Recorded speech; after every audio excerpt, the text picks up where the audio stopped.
Hi, my name's Joseph Ibrahim. In this presentation, I want to talk to you about one of the more complex situations a doctor has to face when they diagnose a patient with dementia. Let me put you in my shoes for a moment. Imagine that you're working in a memory clinic in regional Australia. You've just finished seeing your last patient of the day, Mr. Jones, an 80-year-old man with newly diagnosed Alzheimer's type dementia. He's already heading towards the door. So you go through your notes one last time, looking to make sure you've covered all of the clinical risks associated with dementia. So you've covered medication, finances, power of attorney. There's one last thing left to say. The one thing that's still missing. Just one last thing, Mr. Jones, you say. You'll have to stop driving. You continue packing your briefcase. Excuse me, doctor. Oh, yes, Mr. Jones. Did you say, now I'm not sure if I heard you correctly, did you happen to say, I'll have to stop driving? So you're a little surprised when Mr. Jones says he wants to continue driving. I mean, isn't it obvious that he should stop? Anyway, so you go into more detail. You say, driving's a complicated skill, and having dementia means your thinking may be impaired. Mr. Jones, however, is not convinced and he's starting to get a little angry. He says, I've been driving longer than you've been alive and it's not your problem anyway. You realise this one's going to be a little bit more tricky than you first expected. You go into an even more thorough explanation about how reflexes slow down, how drivers need their memory to be able to plan, why executive and visuospatial function is important to respond properly on the road. You explain how the tests you did with him in the clinic show he won't be able to react if some idiot pulls out in front of him on the road. Those tests, he says, I was just having a bad day. Those weird puzzles, they had nothing to do with driving. Besides, it's those young idiots on the road you've got to worry about, not me.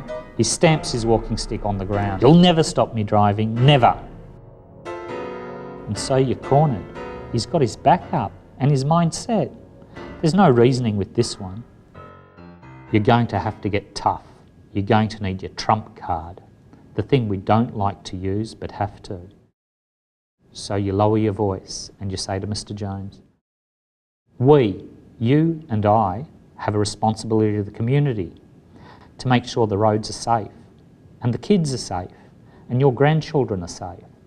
It wouldn't be fair to those people you love if you continue to put them at risk with your driving. You need to stop. Finally, it seems something has got through to Mr. Jones. A look of sadness crosses his face. He's thinking about the people he's putting at risk with his dangerous driving. Look, it's not all bad, Mr. Jones. There's public transport, and we can get you half-price taxi vouchers. Taxi! Your family, they love you. They'll drive you around as you need. And you might even have a chance to spend more time with them.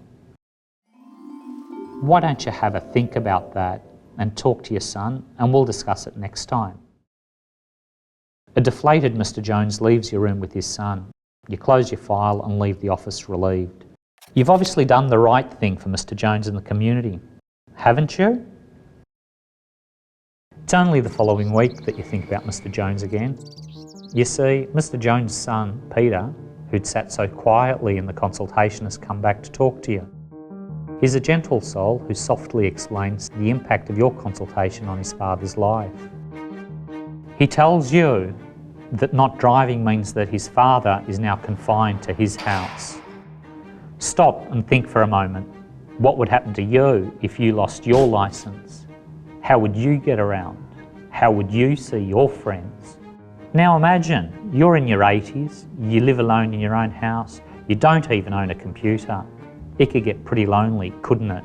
It's all well and good for a young city-trained doctor like you to say to Mr. Jones, find other means of transport, but the reality is very different. The nearest bus stop could be 2 kilometres away. Even if Mr. Jones managed with his arthritis and the walking stick, he would still have trouble getting up those steps into the bus. And what if he missed the bus? The half-price taxi vouchers, they seemed like a good idea, but the distances in the country means that it might cost $200 or more just to get to the clinic. Not exactly short change for someone on a pension. And not only have you restricted Mr. Jones's ability to leave the house, you've done it after diagnosing a new chronic medical condition for which he'll need multiple visits to the clinic. And what about the suggestion of his family driving him around? Seriously? The appointments are all in business hours. Can a working family manage to do that regularly? And it's not just Mr. Jones's mobility that's been affected. Not having your licence is a significant psychological change. Mr. Jones is very embarrassed explaining to his friends at the bowls club why he couldn't be there every week, and he is quite depressed by this.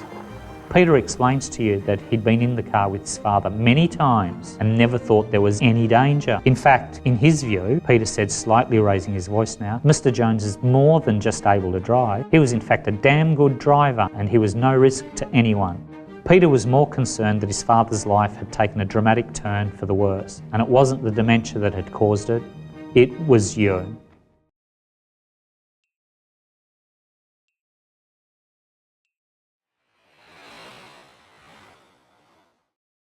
I left the clinic feeling confused. I hadn't realised my decision would have had such an impact, or that the measures I'd suggested would be of such little benefit. Worse still, there was a thought lingering in my mind. Could Peter be right?